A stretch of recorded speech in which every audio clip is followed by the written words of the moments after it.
بسم اللہ الرحمن الرحیم۔ السلام علیکم۔ انفو ایٹ پی کیو پر خوش آمدید۔ حضرت خالد بن ولید رضی اللہ تعالی عنہ نے سب سے پہلے طلحہ بن خویلد کی خبر لینے کا فیصلہ کیا۔ اس بےہودہ اور کذاب شخص نے نبوت کا جھوٹا دعویٰ کر رکھا تھا۔ طلحہ بن خویلد ایک فریب کار اور مکارانہ باتیں بنانے میں ماہر شخص تھا۔ اس نے اپنی چکنی چپڑی اور پرفریب اور سحر انگیز باتوں سے بہت سے لوگوں کے ذہنوں پر قبضہ کر لیا تھا۔ حضرت خالد بن ولید رضی اللہ تعالی عنہ اس فتنے کو جلد ختم کرنا چاہتے تھے۔ بس آپ کوچ پر کوچ کرتے اور ہفتوں کا سفر دنوں میں طے کرتے پالائے ناگہانی کی طرح جھوٹوں کے سردار طلحہ بن خویلد کے سر پر جا پہنچے۔ حضرت خالد بن ولید رضی اللہ تعالی عنہ کی طلحہ بن خویلد اور اس کے حواریوں کے ساتھ کئی لڑائیاں ہوئیں۔ یہ بڑے ڈھیٹ لوگ ثابت ہوئے، ادھر شکست کھا کر بھاگتے، ادھر پھر جمع ہو کر مقابلے پر آ جاتے۔ آخر شکست پر شکست، ایک طرف تو ان کے حوصلوں پر دراڑیں ڈالنے لگی اور دوسری طرف ان کی افرادی قوت بھی کم ہونے لگی تھی۔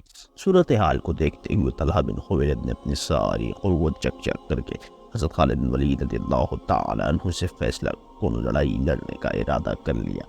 حضرت خالد بن ولید رضی اللہ تعالی عنہ بھی یہی چاہتے تھے کہ اس کذاب کے سارے حواری ایک جگہ جمع ہوں تو آپ رضی اللہ تعالی عنہ اس فتنے کو ہمیشہ کے لیے ختم کر دیں۔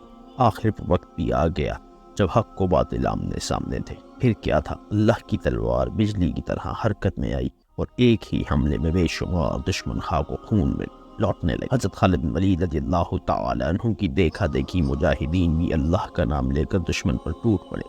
اسلامی لشکر کا یہ حملہ اس قدر شدید اور جان لیوا تھا، اس کے حواری جان بچانے کے لیے بھیڑ بکریوں کی طرح ادھر ادھر بھاگنے لگے، لیکن ان کے لیے آج کسی طرف امان نہ تھی۔ ان کی اکثریت ماری گئی۔ طلحہ بن خویلد خود حضرت خالد بن ولید رضی اللہ تعالی عنہ کے ہاتھوں ذلت امیز شکست کھا کر جان بچانے کے لیے شام کی طرف بھاگ نکلا۔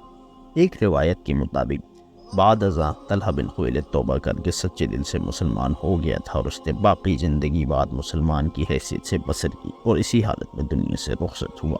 طلحہ بن خویلد سے نمٹنے کے بعد حضرت خالد بن ولید رضی اللہ تعالی عنہ نے مالک بن نویرہ کا رخ کیا۔ یہ شخص بنو تمیم کا سردار تھا اور رسول اکرم صلی اللہ علیہ وسلم کی وفات کے بعد زکوٰۃ دینے سے منکر ہو گیا تھا اور مسلمان لشکر کے خلاف جنگ لڑنے پر آمادہ تھا۔ چنانچہ خالد بن ولید رضی اللہ تعالی عنہ کی سپہ سالاری میں مسلمان مجاہدین نے مالک بن نویرہ پر حلہ بول دیا۔ دیکھتے ہی دیکھتے بزدلوں اور مرتدوں کا یہ ٹولہ میدان چھوڑ کر بھاگ نکلا۔ بھاگنے والوں میں سے اکثریت مجاہدین کے ہاتھوں ماری گئی۔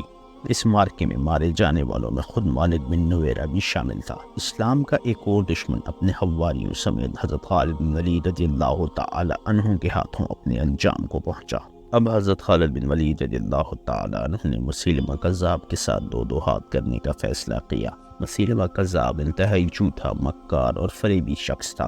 اس بد فطرت کی فریب کاریوں کا اندازہ اس بات سے لگایا جا سکتا ہے کہ اس نے نہ صرف نبوت کا دعویٰ کر رکھا تھا بلکہ اس بےہودہ شخص نے نبی کریم صلی اللہ علیہ وسلم پر یہ بہتان بھی باندھ ڈالا کہ آپ صلی اللہ علیہ وسلم نے اسے اپنا سانجی بنا رکھا تھا۔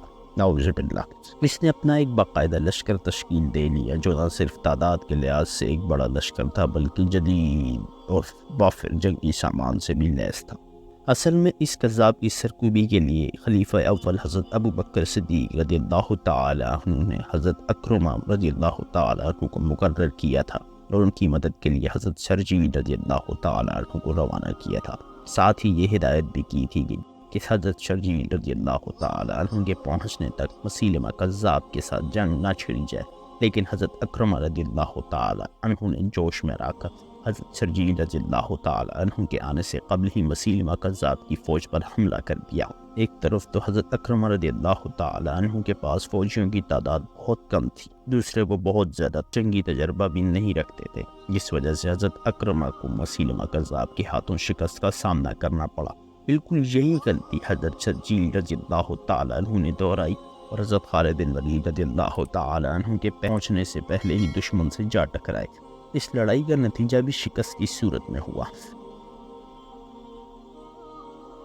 دو مسلمان سپہ سالاروں کو شکست دے کر ایک طرف تو مسیلمہ کذاب اور اس کے عسکریوں کے حوصلے بڑھ چکے تھے کہ دوسری طرف اس نے یہ دلیل دینا شروع کر دی تھی کہ اگر وہ نعوذ باللہ پر حق نبی نہ ہوتا تو حضرت اکرمہ رضی اللہ تعالیٰ عنہ اور حضرت شرجیل رضی اللہ تعالیٰ عنہ جیسے جلیل القدر اصحاب اس سے ہرگز شکست نہ کھاتے۔